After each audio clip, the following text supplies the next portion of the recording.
Merhaba öğrenciler. Bugün dersinde iyonik ve kovalent birlikçileri üzerine, yani bu kimyasal bölümlerindedir. Burada iyonik ve kovalent birleşikleri günlüklerimizde kimyasal dönüşmeleri ya kimyasal olduğu gibileri en önemli şeyler ya da hayatlarımızda yaşayan şeyler kimyasala da bağlıdır. Burada önceden kovalentten iyonik ya da kovalent bileşikleri nedir? İyonik birleşik, zıt yüksek iyonlardan oluşan bir bileşiktir. Örnek nedir bunlar için? Bu örnekler çoktur ama iyonik bileşikler için potasyum, dikromat, magnezyum oksit, nikel oksit. Bunlar örnektir. Ne için? İyonik bileşikler için olabilir. Başkası bu üç tane ABC'de gelsin. Başkasını verir, bir bunlardan da seçimde verir. Tabi burada bunlar birisi sadasında birini seçersen. Örnek. Gələk iyonik bileşikinin özellikleri üzerine. Herkesin, yani indi kovalentin de bileşiklerinin özellikleri var, iyonikin de var. 5 tane iyonik kovalentinin özelliği üzerlerine gələk. Birinci özelliği de, birinci ya da bir bahseder. Sırılma yeteneği.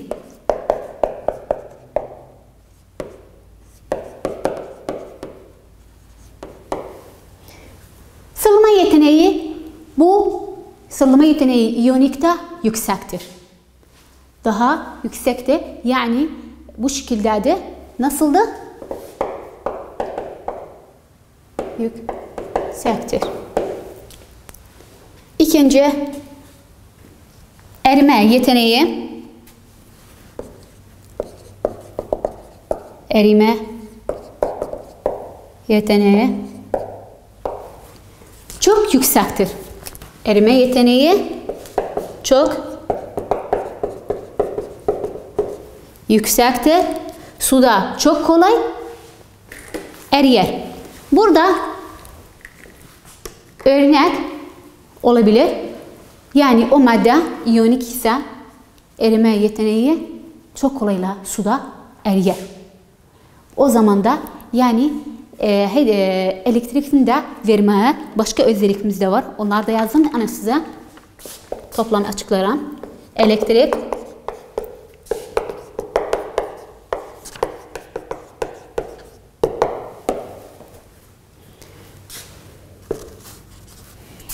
yeteneği de vardı. Elektrik yeteneği verir. Neden? Çünkü şarjı var. Olabilir. Şarjı var yani ne? Yani şarjı zıttı şarjlıdır. Yani burada zıt yükleri yani ne? Yani eksiden artı. Aha, bu zıttı. Artı, eksi bu zıt yükleridir. Tabii ne için örnek? Burada olabilir. Na. Aha, bu yükte. Cl. NaCl. Na artı Cl eksi. Burada yükleri bu iyonik bileşikleridir. Burada elektrik yeteneği yüksektir. Olabilir. Bir not gibi de elektrik temiz suda elektrik vermez. Ama tuzlu suda elektrik iletir. Aha, bir not, önemli not. Temiz suda elektrik iletmez. Temiz suda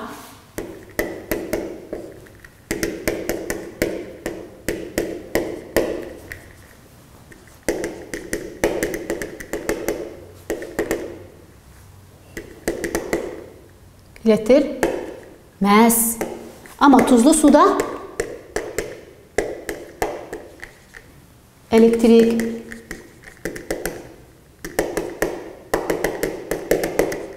iletir. NaCl olabilir. Tuzlu da Na artı da Cl eksidir. Bu iyonikin özellikleri de buydu. Yani sığırma yeteneği yüksektir. Erime derecesi en çok yükseldi. Suda tamamıyla eriyer.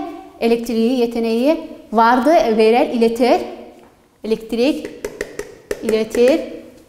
Notlar temiz suda elektrik iletmez ama tuzlu suda elektrik iletir. Kovalent birleşikleri nedir? Kovalent birleşikleri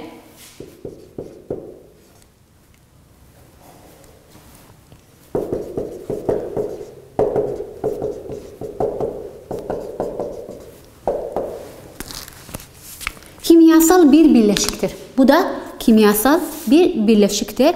Bunun da özellikleri vardı.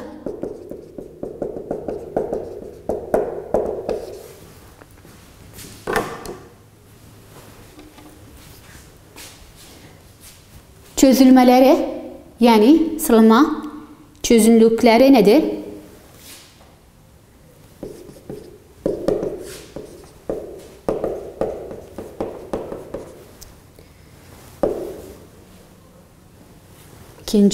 İkinci ya da bunda erime noktası, yeteneği fark etmez, elektrik iletgeni.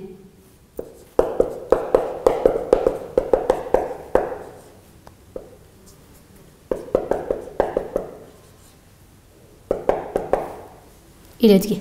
Burada çözülmeki düşkündü. Yani düşüktü. Nasıldı?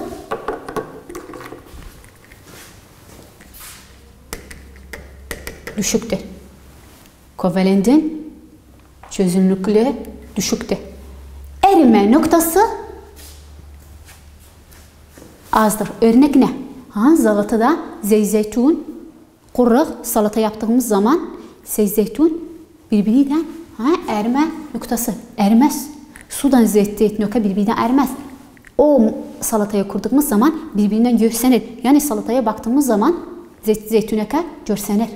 Bu bir önemli örnektir. Kovalentin ki erime noktası erimez. Elektrik iletgeni. Elektrik iletmeye o olduğu şeyler, yani örnek şeker. Şeker kovalentin bir örnektir. Suda eriyer. Hemen suya, şekeri suya koy, eriyer. Ama şarjı yoktur. Onun için elektrik vermez. Tamam. Bak burada işini çözürse özellikleri birbirinden aynı, tam farklı iyonikten kovalentin. Burada bu elektrik iletmez. Orada elektriğe erme noktası aslı yoktu. Orada çok yüksekti. Burada düşüktü. Orada sıralama yeteneği çözülmesi çoktur. Çözülmesi yüksektir. Görürsünüz. Bu da iyonikten kovalentin üzerine. Yani olabilir de soruda Justin şeker. Şeker ne için örnekti? Şeker kovalent için örnekti. Ya da kovalentin örneği nedir? Şekerde bir şarjı yoktur. Burada siz için asitten bazımız vardı. Kimyasal bölümünde asit ve baz. Olabilir asit baz günlükte çok kullandık ama bilmiyoruz. Günlükte kullandığımız şeyler hangisi asit, hangisi bazdı biliriz. Zararlı nedir, faydası nedir? Ama günlükte kullanmamız asitten bazlardan var. Ki yediğimiz yemeklerde içinde var. Burada ben asitten baz siz için bir cetvel gibi farklı burada siz için açıklarım. Yazın burada, ana size anlatacağım. Asit baz.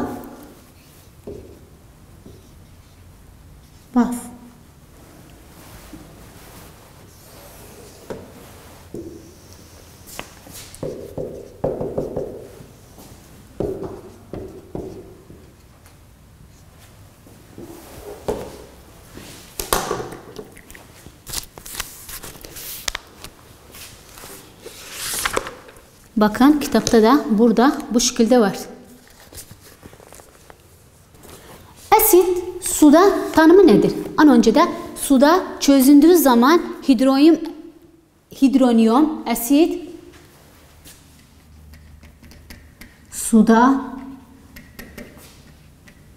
çözüldüğü zaman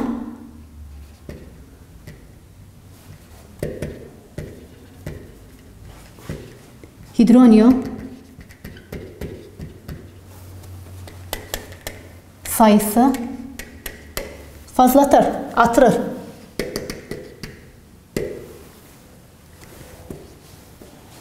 Ama baz suda çözüldüğü zaman hidroksit sayısı OH bu artı H hidronyum, bu da oksit artırır. Baz. Tatı nasıllar? Tatları ekşidir. Görürsən biz yarın bir şey nötrüştü. Ya ağzımıza geldiği, beynimize, kafamıza geldiği bile ağzımız turş olur. Tatı acıdır. Tatı acıdır. Yani bazen tatı acıdır. Olabilir, çok zararlı maddedir. Asitler, çok asitler zararlı maddedir. Çok asitler maddesi zararlı, indi sonradan size açıklarım. O bazda el vurduğumuz zaman elimiz yani lüstü ve el vurduğumuz zaman lüs olur. Yani ne gibi? Fes yolda kullandığımız zaman fes elimize düşse birazdan sonra zəhidir. Ev temizlemeklerinde fes, zəhi bunlar lüstü. Yani hidroksit lüstü. Bu da çok zararlıdır. Burada turunsal kağıdımız vardı. Turunsal kağıdı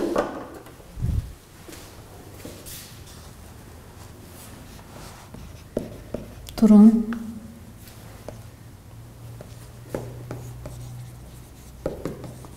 kağıdı. Burada turunsal kağıdı asit olsa, turunsal kağıdı varımızdır.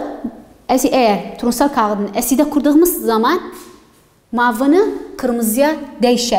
Mavını kırmızıya değişir. Ama bazda kırmızını maviye değişir. Yani turunsal kağıdını kurduğumuz zaman aside mavını kırmızıya değişir. Olursa olabilir de gelir. Mavını kırmızıya değişen bazı asittir o zaman. Onun rengine göre asit olabilir. Başkası indikatörümüz var. İndikatör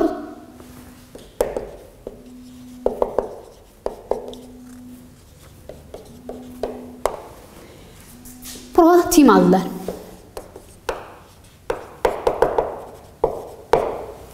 Protimalda mavını sarıya değişir. Mavi sarıya değişir. Rengi yani. Mavi rengini sarı rengiye değişir. Burada da mavi rengi kırmızı rengine yukarıda değişir. Burada açık mavi size yine göstereyim. Kitapta vardı. Açık mavi koyu maviye yani toğ değişir. Anladınız? Burada bakın protimal mavını sarıya değişir. Mavını sarıya değişir. Görebilirsiniz. O birisinde de başkasını değişir. Başka özellikleri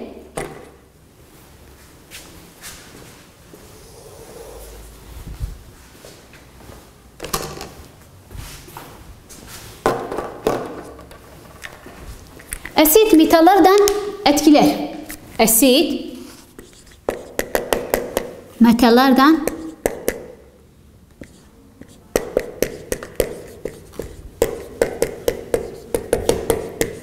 etkiler.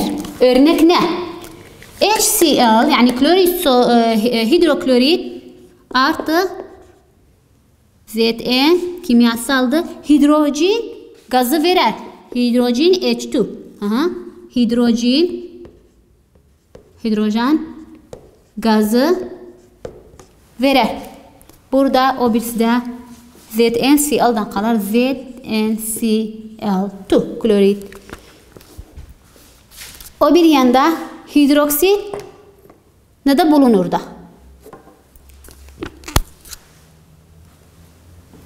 Burada metallara tep kimyasal gilze. Hidroksitte başka burada siz için yazaram, tamamlaram. Ve bas. Dediğim gibi ne de sabunda, bazı ne de vardı sabunda, bunda burası.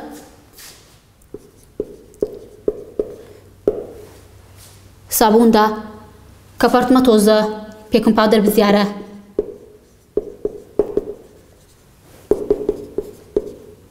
Tozunda, temizlemeklerde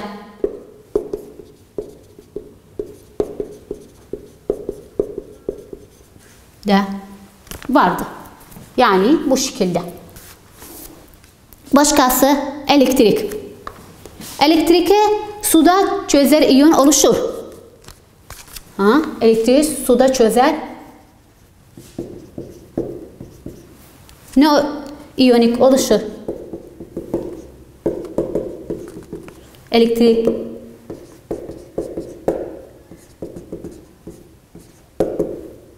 iletir. Elektrik iletir. Bu da OH eksi olur, negatif bir yükü olur. Yani eğer suda çözülse elektrike, o birisi yani bir yükü de negatif olur. Bu negatif olur. Negatif.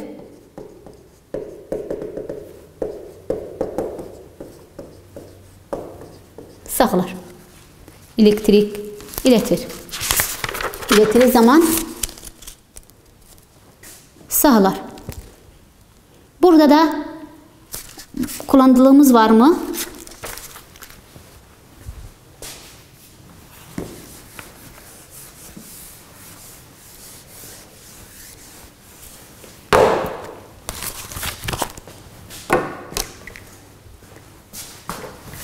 Asit ne için kullanır? Burada ne de o örnekler nedir? Asit.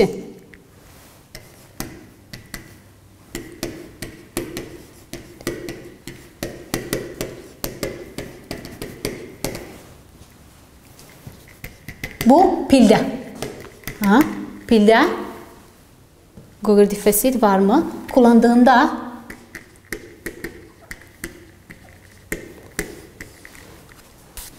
birkaç siz için asit yazarım. Kullanmasında karşısında yazarım. Yani nitrik asit,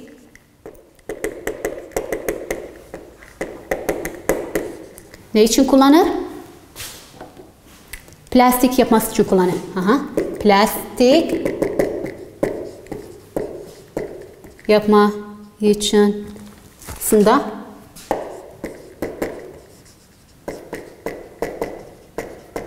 kullanır. Yani plastik içinde nitrik asit var. Başkası sülfürik asit.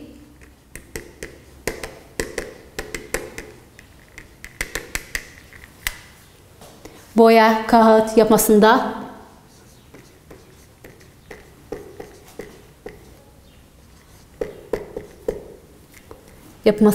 kullanır. Başkası vitamin C, ascorbic, portakalda vitamin C ne de var? Portakalda. Suyunda bulunur. Başkası hidroksit asidi. Hidroksit asidi midede de bulunur, yardımcı olur. Sindirim yediğimiz yemekler sindirimi ya da o havuzlarda yani yüzme havuzlarında atarlar temizlemek için içine temizlensin. Midede bulunur.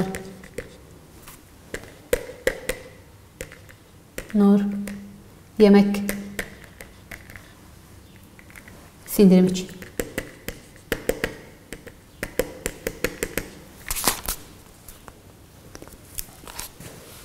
Bu şekilde dediğim gibi bu da asidin kullanmasılardı. Asitten bazı bu kadar. Yani bildik tatı nasıldı, hidronyum sayısında artırır, çözüldüğü zaman suda elektrik verir, turunsal kağıdı ne rengine değişir, kırmızı rengi neyi değişir o bilsin. İndikator potimalidir, potimal mavi rengini sarı değişir. Asitlerden, metallardan etkiler, hidrojen gazları yapınır. Burada da asit pillede aksidik sülfürik vardı, asidi vardı, nitrik asidi, sülfürik asidi, vitamin C, hidroksidi, başkalarda da bunlarda da kullanmada da olur da vardı. Bu şekilde. Gelek burada asitten bazı bildik nedir? Özellikleri nedir? Turunsal kağıdı, indikatörü bunları asitten baz üzerine bildik. Bu sefer aynı asitten baz üzerinde ama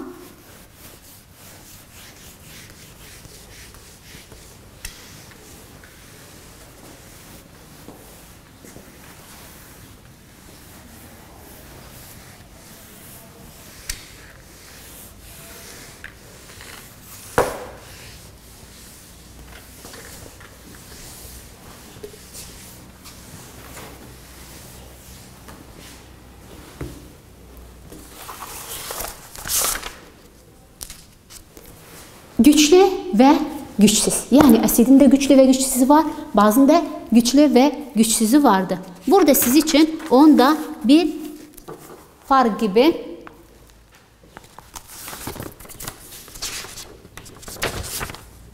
anlatacağım.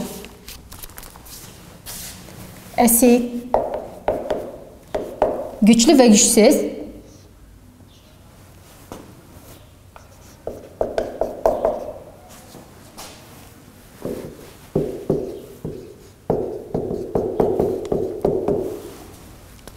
Kuvvetli,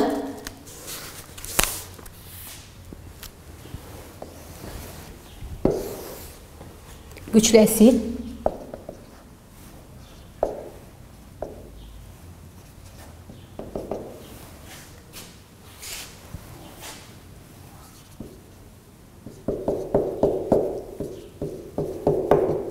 yani zayıf, yani kuvvetli asit. Burada asit suda çözer. Siz için de yazarım.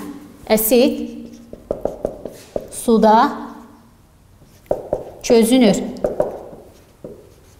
H iyonları meydana gelir. Bu asidin az sayıda molekülleri ayrışısında güçsüz asittir. Anladınız? Burada örnek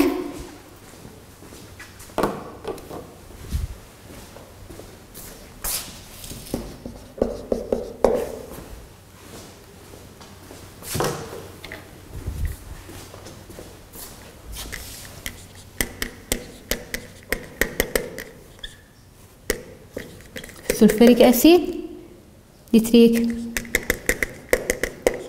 asit. Burada örnek güçsüz asitler için sitrik, karbon asittir. Başka örnekler de ama bu kadar. Bu örnekler siz bilmek için önemlidir. Sizden olabilir. Bilmek içindir. Başka bu kere baz. Bazı nesi? Güçlü baz, kuvvetli. Baz zayıf. Baz. Bir bazın tüm molekülleri bir bazın tüm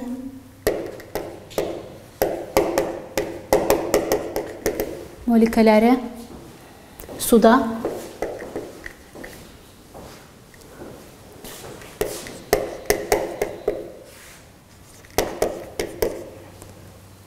hidroksit ayonu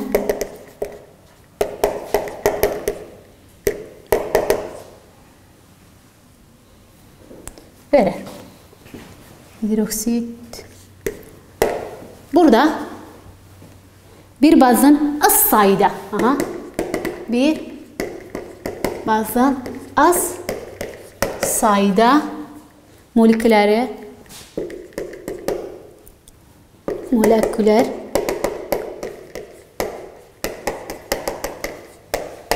onda baz zayıf bir bazdır. Baz zayıf bir bazdır. Burada örnek amonyum,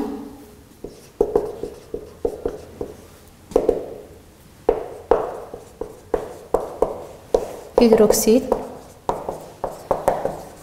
alüminyum, hidroksit. Burada potasyum hidroksit,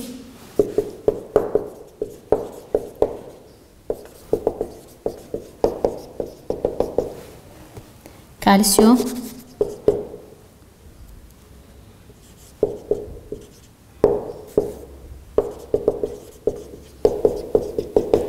sodyum hidroksit. Burada bakın, burada bir az sayısında moleküllerinde atılır. Ama burada bir baz tüm molekülleri suda ayrışır. Burada örnek bunlar. Sodyum hidroksit, kalsiyum hidroksit, potasyum hidroksit. Burada amonyum hidroksitten alüminyum hidroksit. Burada güçlü ve güçsüz bazın konunun sonuna geldi. Hoşça kalın.